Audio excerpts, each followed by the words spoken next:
लेकिन मनुष्य को छोटी चीज़ में समाधान नहीं होता। वो चाहता है कि सारे संसार की जितनी भी संपत्ति है मैं ले लूँ, पर ये भी नहीं देखता कि जिसके पास है भी संपत्ति वो कौन बड़ा सुखी बैठा, वो कौन बड़ा आनंद में बैठा। तो ये लेफ्ट साइड की जो शक्ति है, जिसको कि हम विष्णु माया की शक्ति कहते हैं, ये बहन की शक्ति, श्री कृष्ण की बहन की शक्ति है। जो विष्णु माया आप जानते हैं, उनकी जो बहन मारी गई थी और जो आकाश में जा कर के जिसने आकाशवाणी की थी कि तुम्हारा अभी भी मारने वाला हत्यारा अभी भी जीवित है, वही विष्णु माया की शक्ति ये है। और ये बहन के रिश्तेदारी की बात है। अगर आपकी बहन बीमार हो तो आपका ये चक्र पकड़ जाए, आपके बहन पे कोई तकलीफ हो तो ये चक्र आपका पकड़ जाए। अगर आपकी रिश्तेदारी बहन के मामले में आप ठीक ना, मैंने अब किसी को बहन मानते हैं और आपकी नज़र खराब, आजकल के लोगों के ये चक्र बहुत खराब रहता है क्योंकि उनमें पवित्रता नहीं है। अपनी पत्नी के अलावा सब औरतों को अपनी बहन या माँ मानना चाहिए। ये जो शास्त्रों में लिखा है, लोग हंसते हैं, ये कैसे हो सकता है, मतलब ये तो हो ही नहीं सकता, क्योंकि सब लोग कुत्ते हो गए ना। कुत्तों को तो समझ में आती नहीं है बात कि इस तरह से भी कोई पावित्र होता है। आप करके देखिए कि सिर्फ आप अपनी पत्नी छोड़ करके किसी भी बहन औरत अपनी बहन और माँ माने, देखिए कितना संतोष आपके अंदर आएगा, कितनी आपके प्रॉब्लम सॉल्व हो जाएंगे, कितना समाज सुगठित हो जाएगा। अभी देखिए पहले के समाज में कितने ही लोग घर में आते थे, रहते थे, कोई प्रॉब्लम खड़ा नहीं होता था। विशेषतः विलायत में देखिए, विलायत में यह हालत हो गई है कि हमारे एक शिष्य थे, उनकी उम्र सिर्फ 26 साल की थी, उनकी माँ की उम्र थी कोई समझ लीजिए 42 या 43 की रही होगी। उनके घर में इनके एक दोस्त साहब घर में रहने को आ गए, तो वो उनकी माँ उनके साथ भागे। वो साहब उनसे 24 साल की उम्र के थे, 2 साल छोटे थे, उनके साथ उनकी माँ भाग। मैंने किसी चीज़ का सेंस ऑफ प्रोपोर्शन ही नहीं रह गया। आप सोचिए कि लड़के का दोस्त घर में आए, वो माँ को लेके भाग। अभी आने से पहले एक हमने पढ़ा आर्टिकल, जिसको सुन के आप हैरान हो जाएंगे। 17 साल के लड़के ने अपने माँ से शादी कर ली और जा करके भी कोर्ट में लड़ाई कर रहे हैं दोनों माँ बेटे कि हमारा मंजूर होना चाहिए कि हमने शादी की। ये सारी लेफ्ट साइड की जो अपवित्रता है, ये हमारे सिनेमा वालों में भी अकल नहीं। वो इतना पाप कर रहे हैं, उसका उनको फल भोगना पड़ेगा। सबको ये सत्युग है, इसमें सबको अपने पाप का फल भोगना पड़ेगा। इस तरह की जो हमने अपनी अपवित्र हालत कर ली। हमारी शक्लें देखिए कैसी है, कोई उसमें न तेजस्विता है, न उसमें कोई भोलापन है, न उसमें कोई सादगी है। एक तरह से हर समय आंखें चलाना। अब ये जो आंखें चलाने की बीमारी है, ये भी कृष्ण शक्ति से ही दंडित होती है। आप देखिए कि हर समय मनुष्य आंखें चलाते रहते हैं। आंखें चलाने से आपके अंदर भूत घुस आते हैं। आपको पता नहीं, लेफ्ट साइड से अगर आपके अंदर भूत घुस आए तो आपकी आंख, आप कुछ करते ही नहीं। आंख चलाने से आप करते क्या, सिर्फ आंख चला रहे हैं। आंखें चलाने से आपको कुछ आनंद तो आता ही नहीं है, उसमें एक मिथ है।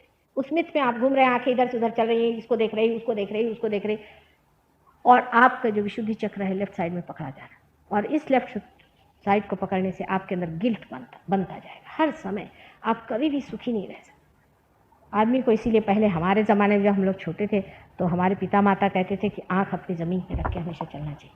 आपने सुना है कि लक्ष्मण जी ने सिर्फ सीता जी के पाँव के ही अलंकार देखे थे, उससे ऊपर उन्होंने देखे नहीं थे। क्या उनको वो कोई दुष्ट आदमी थे या कोई वो बुरे आदमी थे? पर एक क्या कानून था कि आंख अपनी नीचे करके चले। शहंशाह लोग जो होते हैं हमेशा आंख नीचे करके चले। जो बिल्कुल हमेशा भिखारी और भूत जैसे होते हैं वो इधर उधर देखते चलते। जो आदमी खुद अपनी शान में प्रतिष्ठा में होता है, उसको क्या पड़ी हुई किसी को क्या देखने की। और आपको पता होना, जैसे ही आप दूसरे को देते हैं, उसकी जो दुर्गंध है, उसकी जो बुराइयां हैं, उसके अंदर बसे हुए जो कंडीशनिंग है आपके अंदर आ जाती है। और ये इतनी ज़्यादा बीमारी बढ़ गई है लोगों में, इस कदर लोग इससे भरे हुए हैं, वो समझते नहीं कि हम इससे आंखें कैसे बचा लें। इससे आंखें लाल हो जाती हैं, आदमी की आंखों में कमजोरी आ जाती है, आंख बहुत तकलीफ देने लग जाती है। तब भी बताया जाता है कि आप घास पे चला करें, पृथ्वी माँ पे चला करें, यह आपकी माँ है। माँ को जानने से ही आप अपनी बहन को भी समझेंगे।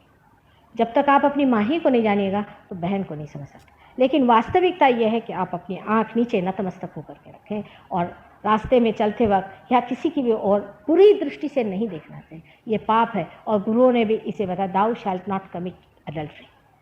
क्राइस्ट ने आकर के उसका और वहां पो करके कहा कि you thou shalt not have adulterous eyes. उन्होंने साफ कह दिया कि adulterous eyes are equally evil as adulterous life. इस पवित्रता पे उन्होंने आपको पहुंचा दिया और उम्मीद की थी। लेकिन आज जहां संसार पहुंचा हुआ है, हम ये बात भी पहुंचा हुआ बुरा मान जाते हैं। पर आप कोशिश करके देखिए अपने जीवन में और सबके जीवन में इतनी सरसता और इतनी सौंदर्य आ जाए ये आँखों को चलाना और इस तरह से अपने को नीचे गिरा लेना, जिसको कि आगे जाकर प्रोस्टिट्यूशन आदि, अब आजकल के जो गाने हैं औरतों का बैठ के गाने का ढंग आदि वगैरह, सब में इस कदर छिछलापन और इस कदर अपने को चीप कर लेने की तरीके हैं कि समझ में नहीं आता कि खासकर हमारे मिडिल क्लास के लोगों को इसकी क्या पड़ी। अति पैसे वाले तो बचने नहीं वाले, वो तो जाएंगे चूल्हे में, उनके पास तो साधन ही मिल गया। जिसके पास अति पैसा आ गया अब उसको तो लगता है क्या करूँ ना क्या ना करूँ, इस पैसे को कौन से गड्ढे में डालूं और उसके साथ मैं भी कूद जाऊँ। जैसे ही उसके पास पैसा आ जाता पहले सोचता है मैं रेस में जाऊँ कि ये करूँ कि वो करूँ।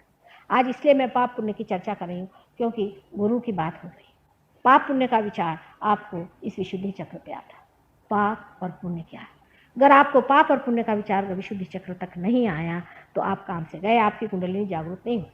संसार में पाप और पुण्य दोनों चीज़ें हैं, लेकिन ये सोचते माँ वो इतना पापी आदमी, लेकिन देखो उसकी कितनी प्रगति। मैंने कहा तुम उसके घर में जाकर, उसके जीवन में जाकर क्या उसकी प्रगति हुई है? जिस आदमी के मुख पर ज़रा भी आनंद नहीं, जिसका नाम लेते ही लोग कहते बाबा किसका नाम ले लिया, जिस आदमी के पीठ पीछे कभी भी कोई आदमी अच्छी बात नहीं कहता, ऐसे आदमी चरित्रहीन और ऐसे गिरे हुए लोगों को आप अगर आदर्श मानिएगा तो आपका भी ठिकाना हो जाए।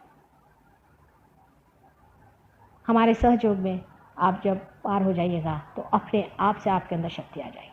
आप स्वयं ही अपनी प्रतिष्ठा को जानिएगा, क्योंकि आप हैं, आप बहुत प्रतिष्ठित हैं। आप जानते नहीं कि परमात्मा ने कितनी मेहनत से चक्र आपके अंदर बनाया, एक एक चीज़ को कितनी सुंदरता से बनाया है और उसको किस तरह से घड़ाया है और एक कुंडलिनी को किस तरह से सुव्यवस्थित रखा हुआ है। आप अपना ही अपमान कर रहे हैं, अपने ही को नीचे गिरा रहे हैं। आप अपनी कीमत समझें, अपना बड़प्पन समझें, अपनी हालात को आप समझें कि आप तो सारे संसार के फूल हैं और आपको फल में बदलना है। अगर आप इस चीज़ को समझ लें कि आप ही परमात्मा के वरेण्य हैं, परमात्मा आप ही को मानता है और आप ही के सामने झुक रहा है और आपसे कह रहा है कि आप इसको पा लीजिए जो आपका श्रेय है।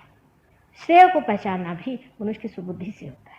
जब तक उसके अंदर दुर्बुद्धि बनी रहेगी वो कर नहीं सकता। यह सुबुद्धि भी विशुद्धि चक्र के जागृति से होती है।